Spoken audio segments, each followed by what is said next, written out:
Welcome to the WebAPI Drawing and Editing Features Learning Sample. The point of this video is to give you a walkthrough of this sample and to give you a better understanding of how the code works to make this sample edit and save features back to the server using the WebAPI Edition. To get started, let's walk through some of just the basic controls on this sample. Here we've got the base map, and you can see we've got a few shapes already displayed on the map. Over here on the left, we've got a few toolbars.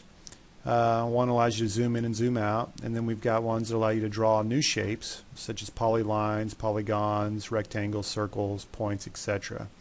So let's just go ahead and let's add a new polygon here, and we'll name it test. Right now you can see it's pink, so that means it's just still on the client side in JSON. And let's go ahead and save that to the server, clicking the Save to Server button here.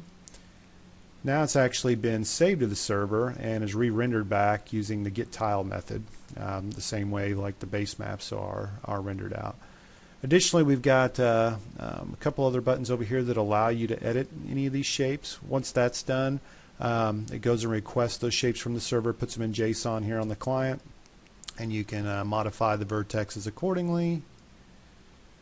And once you save those to the server, you'll see they're re-rendered again with their new shapes. And finally, you can also delete a shape too if you'd like to once it's in edit mode. So that's kind of it on how the user interaction works with the app.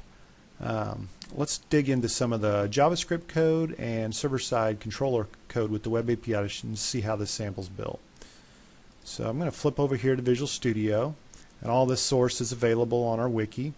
You can pull it down, and we've got a sample for both using Leaflet and Open Layers. And Leaflet drawing and editing, I don't believe is native to that, so I think we're using a Leaflet plugin to handle that drawing.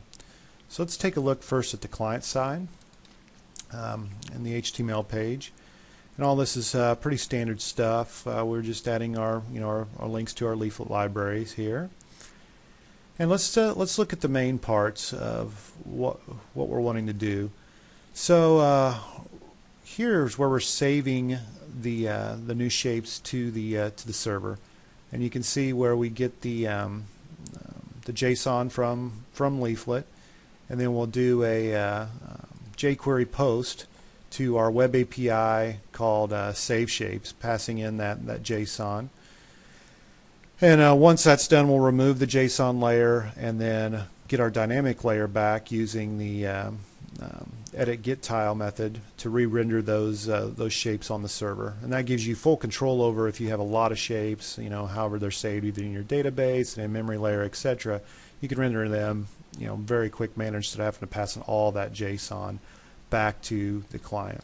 So this is kind of the guts on the client side, to where we're saving up that GeoJSON to the server.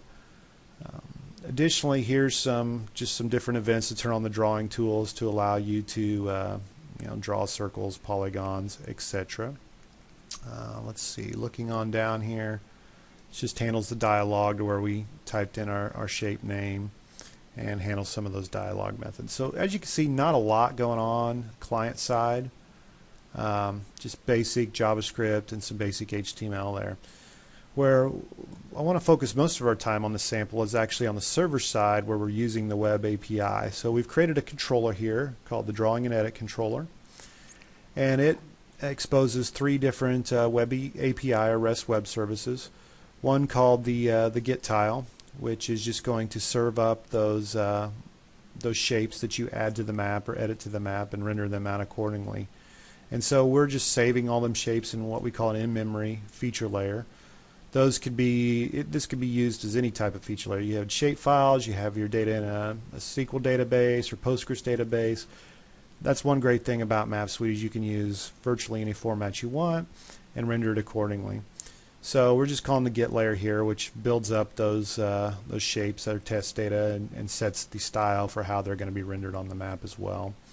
And then of course we serve out those tiles as just your typical PNG files that Leaflet's expecting. So you'll see all of our samples have the getTile. Nothing really magic going on there.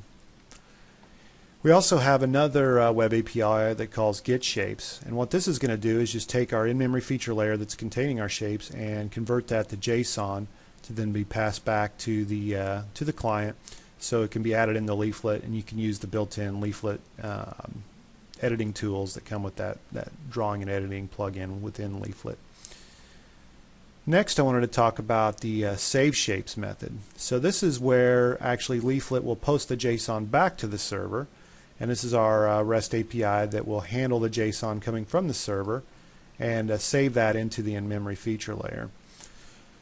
So you can see in here we're getting that we're doing a post on the client side using jQuery, and we're posting that JSON up there, checking to make sure we actually got some valid JSON posted up here, and then we get our in-memory feature layer back for this given session, and we go through and deal with any shapes that have been removed, because of course the user could have deleted some shapes, and then we deal with any new added shapes. So we just look into the JSON and loop through each of them, and then if we have any new features we add them to the in-memory layer, or here we're removing it. So it's your basic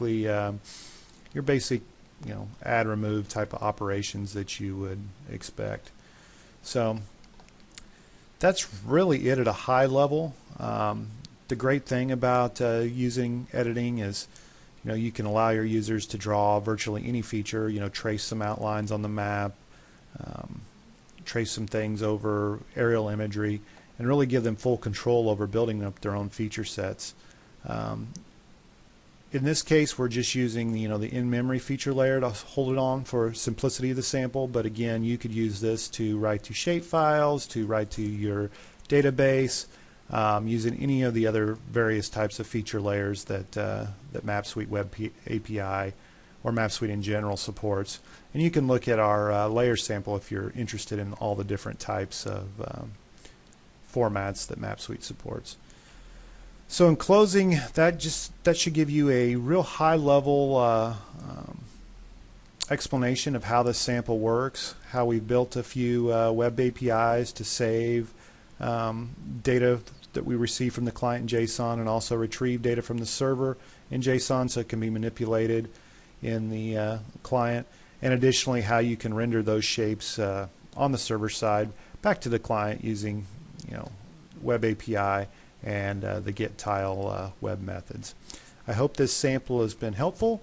If you have any questions or comments, please feel free to post them on our discussion forums or along with this video. Thank you.